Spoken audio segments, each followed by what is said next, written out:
അങ്ങനെ ഉച്ചക്കത്തേക്കുള്ള ഫുഡ് വന്നു. ഉച്ചക്കത്തെ ഫുഡിൽ എന്തൊക്കെയുണ്ടെന്ന് നമുക്കൊന്ന് നോക്കാം. ഒരല്പം ചോറും കിഴങ്ങ് ഫ്രൈയും പരിപ്പ് കറിയും. കിഴങ്ങും പരിപ്പും ഇല്ലാത്ത ഫുഡ് നോർത്ത് ഇന്ത്യക്കാർക്ക് ഓർക്കാൻ കൂടി കഴിയില്ലെന്നാണ് തോന്നുന്നത്. പിന്നെ 2 പീസുള്ള ചിക്കൻ കറിയും 2 ചപ്പാത്തിയും മിക്സഡ് പിക്കിളും പിന്നെ ഒരല്പം കട്ട തൈരുമാണ് ഉച്ചക്കത്തെ ഫുഡ്. കിരൺ ബ്രോ ട്രെയിനിലെ ചിക്കൻ കഴിക്കാറില്ല.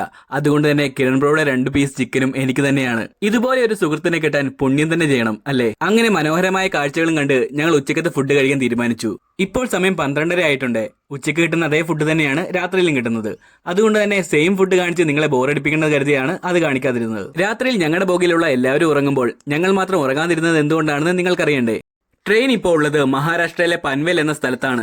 മഹാരാഷ്ട്രയിൽ കിട്ടുന്ന ഫുഡ് ഐറ്റംസിൽ എനിക്ക് ഏറ്റവും ഫേവറേറ്റ് ആയ ഒരു ഫുഡ് കഴിക്കാൻ വേണ്ടിയാണ് ഞങ്ങൾ ഉറങ്ങാതിരുന്നത്. അതെന്താണെന്നല്ലേ? ദാ ഈ കാണുന്ന വടാപ്പാവ്. മഹാരാഷ്ട്ര വഴി എന്ന് യാത്ര ചെയ്താലും ഇത് കഴിക്കാതെ പോയാൽ വലിയൊരു നഷ്ടം പോലെയാണ് എനിക്ക്. അത്രയ്ക്ക് ഫേവറേറ്റ് ആണ് ഇതെനിക്ക്. മുംബൈയിലെ വില കുറഞ്ഞ സ്ട്രീറ്റ് ഫുഡുകളിൽ ഒന്നാണിത്. ബോംബെ ബർഗർ എന്നും ഇതിനെ വിളിക്കാറുണ്ട്.